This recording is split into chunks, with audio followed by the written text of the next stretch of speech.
ลาวแม่นประเทศที่อุดมไปด้วยทรัพยากรทางธรรมชาติและผลิตภัณฑ์ที่มีคุณภาพผลิตภัณฑ์หลายประเภทของลาวมีศักยภาพในการแข่งขันในตลาดสากลโดยเฉพาะแม่นผลิตภัณฑ์ทางด้านการเกษตรและอาหารแปรรูปในปัจจุบันการหับหองฮาลาลกลายเป็นกระแสสากลและเป็นหนึ่งในตัวกำหนดสำคัญที่ช่วยเพิ่มความเชื่อมั่นให้แก่ผู้บริโภคLao National Productivity Organization หรือ Lao NPO โดยแม่นกรมส่งเสริมจุลวิสาหกิจขนาดน้อยและกลางกจนก.กระทรวงอุตสาหกรรมและการค้าได้เริ่มดำเนินโครงการฮาลาลเพื่อยกระดับมาตรฐานผลิตภัณฑ์ของลาวให้ทันสมัยและสามารถเข้าสู่ตลาดอิสลามได้อย่างมั่นใจ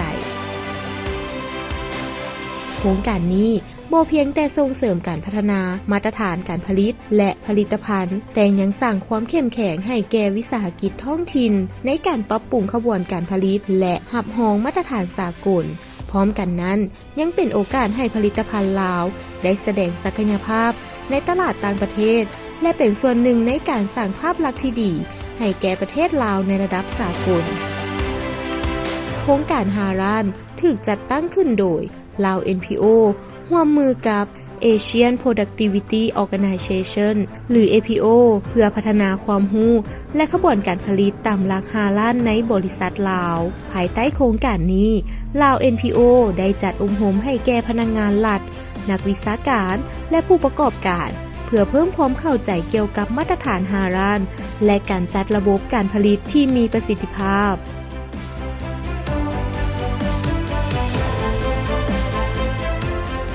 ดาวเฮืองกรุ๊ปเป็นบริษัทตัวแบบด้านอาหารฮาลาลโดยการนำเอามาประยุกต์ใช้ในขบวนการผลิตกาแฟบริษัทได้ดำเนินการคัดเลือกวัตถุดิบที่มีคุณภาพและความสะอาดในทุกขั้นตอนของการผลิตเพื่อให้ผลิตภัณฑ์มีความเชื่อถือและปลอดภัยสามารถขายได้ในตลาดท้องถิ่นและต่างประเทศนอกจากนั้นดาวเฮืองกรุ๊ปได้สร้างมาตรฐานภายในบริษัทที่เข้มแข็งเพื่อรับประกันว่าทุกขั้นตอนของการผลิตอาหารฮาลาลเป็นไปตามมาตรฐานสากลและสามารถพัฒนาสินค้าไปสู่ตลาดนานาชาติได้อย่างมั่นใจ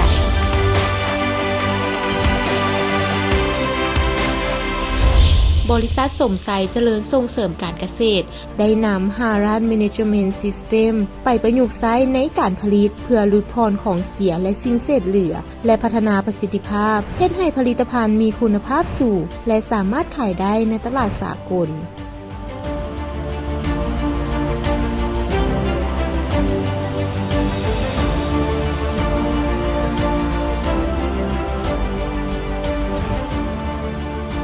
บริษัทเกลือเวิร์นคำเป็นบริษัทแห่งหนึ่งที่ได้นำมาประยุกต์ใช้มาตรฐานฮาลาลในการผลิตเกลือเพื่อรับประกันว่าผลิตภัณฑ์มีความปลอดภัยและสามารถเข้าร่วมตลาดสากลได้บริษัทได้พัฒนาระบบความสะอาดการกวดกาทุกขั้นตอนและการบันทึกข้อมูลที่มีมาตรฐานสากลเพื่อเฮ็ดให้การผลิตเกลือแบบฮาลาลของบริษัทมีความเชื่อถือและมีประสิทธิภาพสูงการได้เข้าร่วมโครงการนี้ได้เฮ็ดให้เฮาเรียนรู้การพัฒนาอย่างต่อเนื่องของขบวนการและคุณภาพของการผลิตเกลือโดยการนำใช้ไคเซ็น 5 ส MSCA Food Safety และมาตรฐานฮาลาลโครงการนี้ได้สร้างมาตรฐานใหม่ให้แก่เกลือลาวและก้าวเข้าสู่ตลาดโลกและเข้าสู่ชุมชนของมุสลิมซึ่งกว่า 1/3 ของประชากรโลก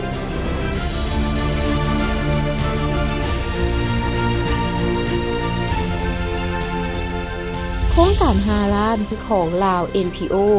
ได้สร้างผลสำเร็จที่เป็นรูปธรรมให้เห็นเพื่อช่วยหัวหน่วยวิสาหกิจของลาวได้พัฒนาความสามารถของเขาในการผลิตเพื่อสร้างผลิตภัณฑ์ฮาลาลให้มีคุณภาพและเข้มแข็งตามมาตรฐานสากล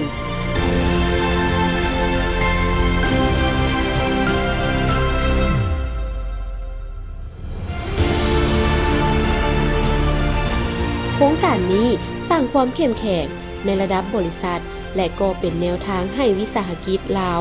สามารถเข้าตลาดสากลได้อย่างมั่นใจ